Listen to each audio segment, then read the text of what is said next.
Hi there, can you see me?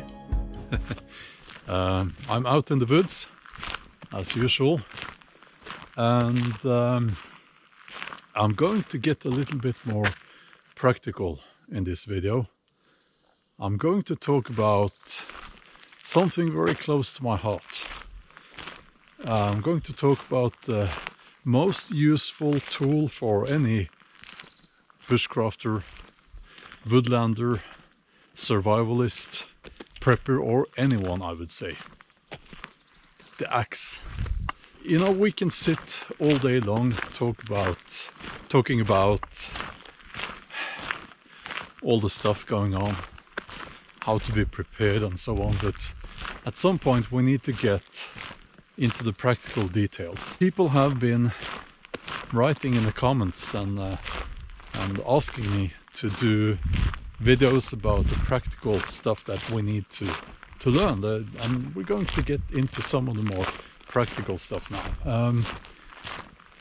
I will still be commenting on the stuff going on, but I will be making a few more bushcraft related videos. I'm going to find a place to sit down. I can't light the fire because yesterday we had forest fires popping up everywhere. Just a tiny spark is enough. It's very dry. It's July here in Norway, and I don't want to be that guy who started a forest fire. But I'm going to process some firewood just to show you how to use the axe, and I'm going to show you a few types of axes, I would say.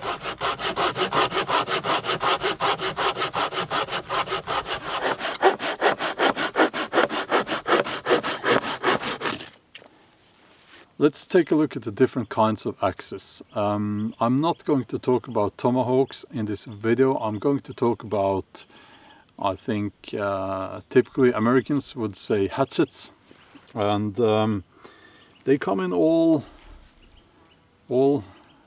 sizes, I would say. You can have a small hatchet like this one. It's very cute. It's for carving and finer work. But I've seen some kids, they use these very small hatchets when they're in the, Boy Scouts and Girl Scouts and things like that. So you have bigger, I would say more useful hatchets like this one. Two-handed axe, that's what I call it. And it's probably what you need if you're on a longer journey through winter woodland, up in the north, because you will then have to take down, large dead standing spruce trees and so on to keep warm during the night. But you can get even bigger axes as well.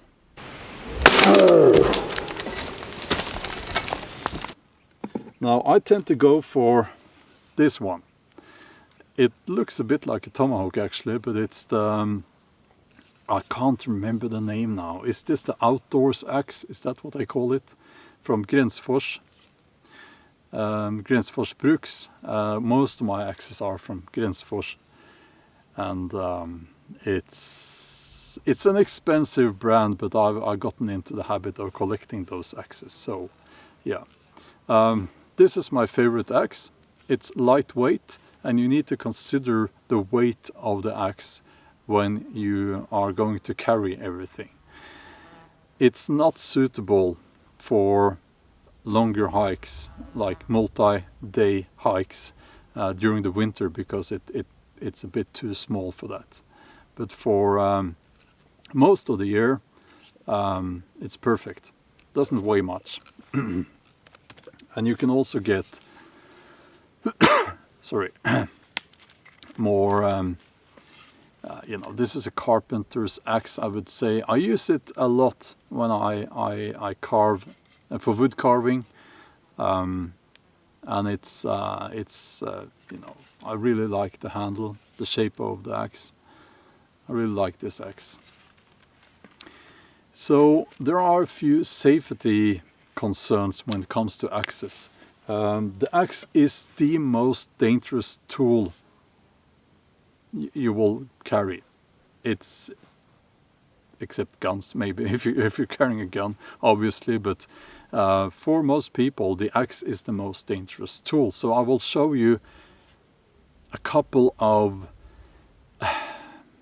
you know, things I do to stay safe when I use the axe. Now the most important thing is that you will need to position yourself so that you won't be chopping your leg, typically your leg, you know, if you miss. So let's say it's getting dark, you're tired, and you have to chop some wood, but what happens is that you miss, right? And goes here, right? And straight into your leg. And then you won't be a happy camper anymore. There are many ways that you can position yourself so that that won't happen, but typically a wide stance will solve that problem, so that if I stand like this and I miss, it goes here, it goes between my legs and not in my leg. I often use a stick to hold the log that I'm chopping.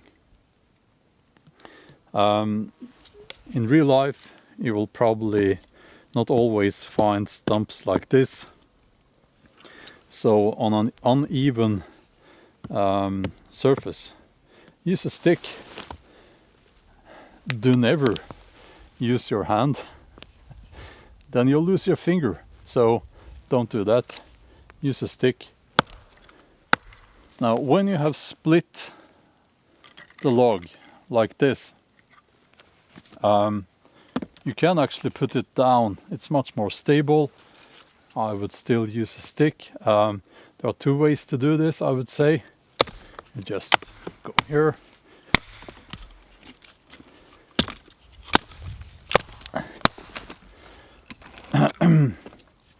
Well, it appears this is an ant colony. Oh, sorry about that. But okay, we'll move over there. If this had been a little bit longer, like the handle of this axe, I would have gone for another method, but I'll do it anyway, just to demonstrate. Hold it like this. Hold on. And bring both the log and the axe down together. Like this.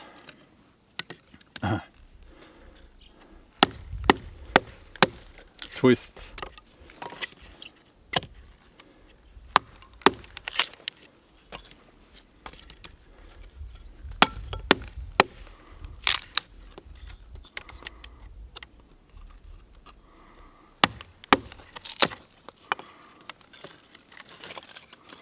Like this.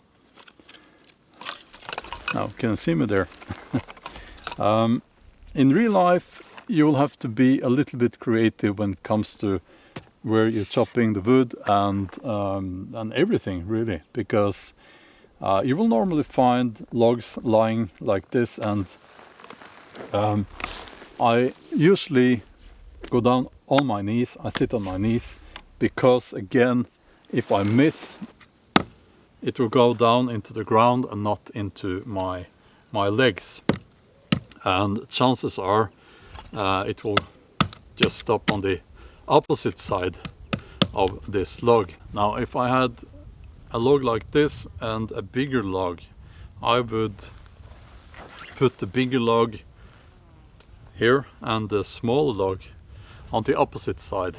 The bigger log would then create a protective barrier, so to speak, so that I would be chopping the wood here, and if I missed, it would go into the larger log. But from my experience, it's not always easy to find to find 2 logs like that, you know. So it's just, as I said, you have to be creative while remembering those basic rules. Now I'm spotting some blueberries. And by the way, never walk around with your axe without the sheath on.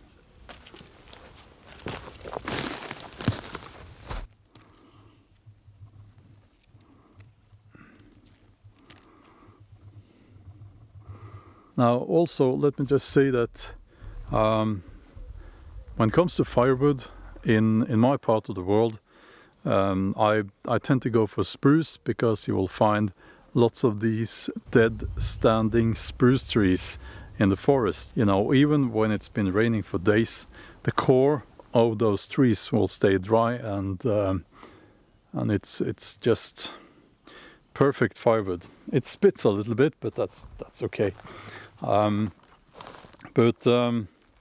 There will probably be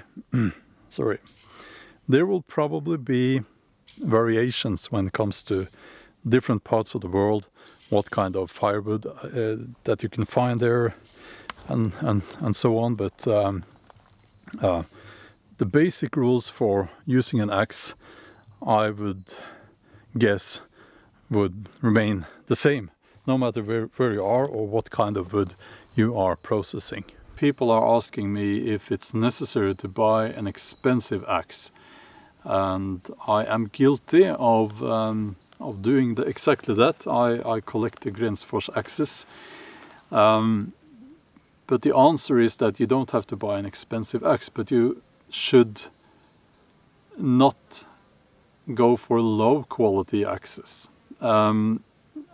I do not know which brands of axes are available in your area, but I would stay away from, you know, Chinese steel. I would go for a proper tool, you know. You need a proper tool, and there is nothing worse than having an axe that, you know, comes apart, the handle comes apart, and so on. It could be dangerous as well. So try to go for a high quality hatchet or axe. This is not where you want to save money.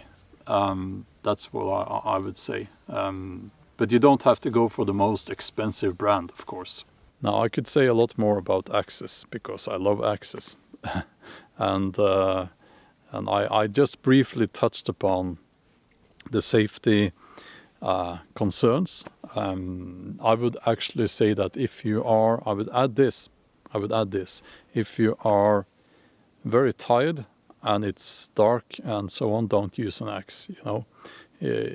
Don't use an axe with a slippery handle. Just use some common sense. It's you are generating a lot of force when you're using an axe, so just be careful. And of course, kids using axes, you need to keep an eye on them at every second. And again, you know, use some common sense. It's not for small children, obviously, and it's not an axe is not a toy. So, okay. I hope you enjoyed the video. If you're not already a subscriber to this channel, please consider subscribing, and leave a comment below, and like the video if you liked it, and all that. And yeah, I think that's all. Have a wonderful day. Bye.